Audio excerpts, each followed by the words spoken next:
आप सब लोगों का इस्तकबाल है। मैं इमरान इनामदार फिर से एक बार हाजिर हूँ। 3-4 दिन पहले हमने एक वीडियो बनाया था role of PTA, parents teacher association, जिसका काफ़ी अच्छा रिस्पांस मिला। 150 ही सही पर वो बहुत है मेरे लिए।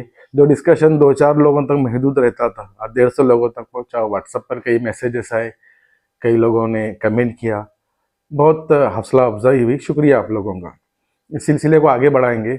दूसरा जिसका टॉपिक है, पार्ट है, वो है पेरेंट्स एटीट्यूड। पीटीए में पेरेंट्स का रोल बहुत इंपॉर्टेंट होता है।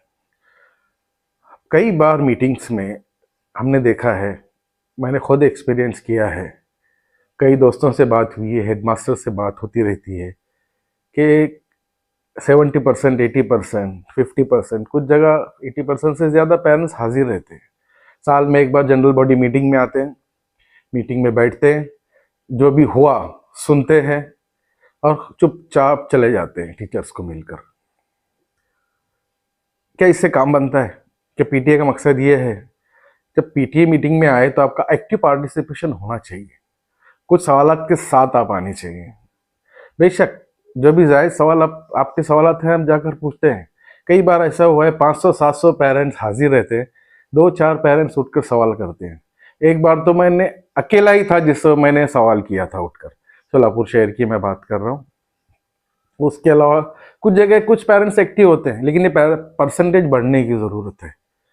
अब पेरेंट्स का एटीट्यूड के रोल की मैं बात करूं तो ज़्यादातर देखने में आता है 90% या 99% भी मैं कहूँ तो ज़्यादातर पेरेंट्स कंप्लेंट लेकर आते हैं। बिल्कुल जाना भी चाहिए।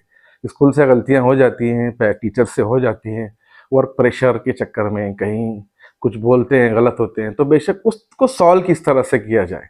पहली बात, जब स्कूल में बच्चे के साथ कुछ ज़्यादती हो, कुछ चीज़ हमको नागवार गुजरे, तो आपको प्रॉपर चैनल काम करना चाहिए। क्या होता है, पेरेंट्स जाते हैं, बातचीत, बहस, जोर चिल्लाना पुकारना, बहस तकरार होती है, वो मामला सुलझना कम, उलझता ज़्यादा है। बेहतर है कि आप सीधे हेडमास्टर के पास जाएं और उन्हें बिल्कुल अदब से उनके सामने बात रखें, सर ये चीज़ हुई है। 100% एक्शन होता है, मैं कहता हूँ, ये मेरा तो बिल्कुल पेरेंट्स और मैनेजमेंट इस पर एक्शन लेते ही हैं, पर हमको बस प्रॉपर चैनल से जाने की ज़रूरत होती है। ये तो हुई कंप्लेंट्स को लेकर जाने की बात। कई बार कई टीचर्स ऐसे हैं जो बहुत मेहनत करते हैं, दिल से बच्चों को पढ़ाते हैं, बच्चों के लिए काम करते हैं, जेब से खर्च करते हैं। तो ऐसे पेरेंट्स की ऐसे टीचर्स की मैं बात कर रहा हूँ, हौसला अफजाई भी होनी चाहिए। क्या, सीधा एक सवाल मैं करता हूँ, कभी ऐसा हुआ है आप जो है खास टीचर को अप्रिशिएट करने के लिए स्कूल गए हैं कि फलां टीचर कि जो है बच्चा बार बार जिक्र कर रहा है, बच्चा बहुत इससे इंस्पायर्ड है, अच्छा काम इन्होंने किया, हम ये टीचर से मिलना चाहते हैं, ऐसा कभी हुआ है? ये सवाल मैंने कुछ हेडमास्टर से किया था, तो उन्होंने हंसकर कहा कि ऐसा कभी नहीं हुआ। ये होना चाहिए, क्योंकि हौसला अफजाई टीचर्स के लिए बहुत बहुत बड़ा बेस्ट टीचर अवार्ड होता है। उससे बड़ा अवार्ड और मैं कहता हूँ हो नहीं सकता। टीचर का बस सीना फूल जाता है, खुशी से वो टीचर झूमने लगता है कि पेरेंट्स ने आकर मुझे अप्रिशिएट किया। ये भी हमारा रोल होना चाहिए। गलत चीज पर एक्शन, उस पर कंप्लेंट के साथ साथ अप्रिसिएशन भी, दोनों साथ चलने चाहिए।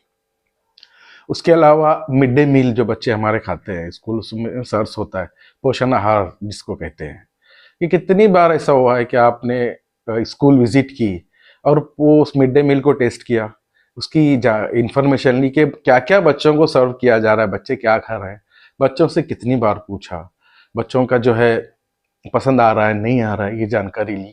ये भी बहुत ज़रूरी है। उसके साथ साथ साल में एक बार जनरल बॉडी मीटिंग के अलावा भी जो है स्कूल को फ्रीक्वेंट विजिट, कभी कभार बच्चे की तरबियत को लेकर, तालीम को लेकर, परफॉर्मेंस को लेकर टीचर से जाकर मिलना चाहिए। स्कूल में टाइम उसका तय किया जाता है, उस तय वक्त में, तयशुदा वक्त में आप जाइए, बाकी वक्त में टीचर्स बिजी रहते हैं क्लासेस में वगैरह।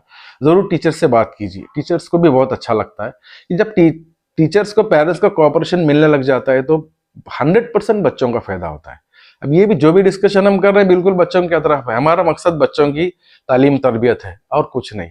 ये सब, ये इसके अलावा और कुछ बातें हैं जिस पर आप ध्यान देंगे, आप इस पर काम करना शुरू करेंगे एक पॉजिटिव एटीट्यूड के साथ। पहले एटीट्यूड बहुत ज़रूरी होता है ये सब करने के लिए कि हमारा एटीट्यूड कंस्ट्रक्टिव हो, एक तामीरी जहन जिसको कहेंगे, हमारा मकसद मसला हल करना होना चाहिए, बच्चे की अच्छी तालीम में तरबियत होना चाहिए। हाँ, मसला बिगाड़ना, बहस व तकरा करना और कुछ करना, चिल्लाना पुकार, ये तो बहुत आम बात होती है, आसान काम होता है, ये तो करके कभी भी आ सकते हैं। लेकिन इस तरह से अगर हम कंस्ट्रक्टिव जहन से अगर काम करेंगे तो 100% अपने बच्चे का भी फायदा होता है, साथ साथ दूसरे बच्चों का भी फायदा होता है, और टीचर्स की हौसला अफजाई भी होती है, मैनेजमेंट और हेडमास्टर्स भी खुश होते हैं। शुक्रिया।